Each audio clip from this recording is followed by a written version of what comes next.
Hi everyone, and welcome back to another of our Summer Reading Club Tales and Tales craft activities. Today's activity is a kite.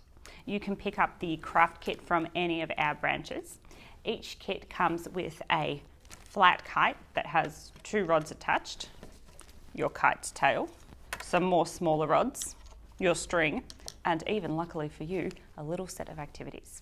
So my advice is that if you want to decorate your kite, you can use any fabric markers or fabric paint, but make sure you do that before you start putting it together. Let's get started.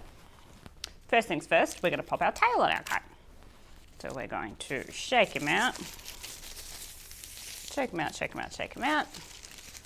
And then the ends that's got the 2 holes on it, we're going to put them together and thread it on to the bottom part of the kite.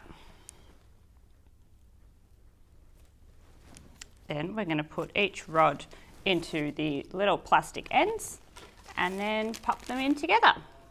Now this is going to be a little bit tough, but don't be scared to use your muscles on it. Then take the smaller rods, pop them into the little divider in the middle, and then do the same thing. Grab it like this. Keep the tail out the way, into the little end, last one in the middle, pop it in, and there you have it. So it is going to have a little bit of a bend like this, kind of like a tent, and that's okay because that's what's going to help your kite fly.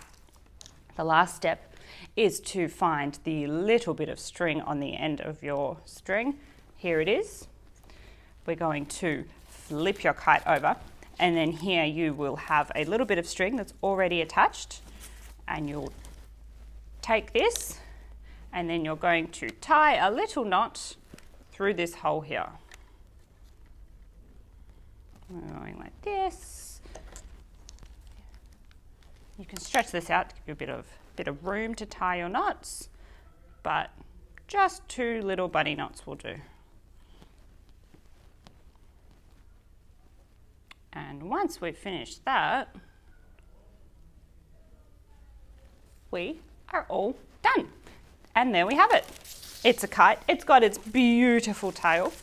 We also have heaps of other activities across all of our branches, including Lego and green screens and story dogs. And each couple of weeks, we're going to be releasing different crafts. So make sure you keep coming in and collecting all of the different ones that we've got. So stop by and see what tales your library has to tell you. Bye.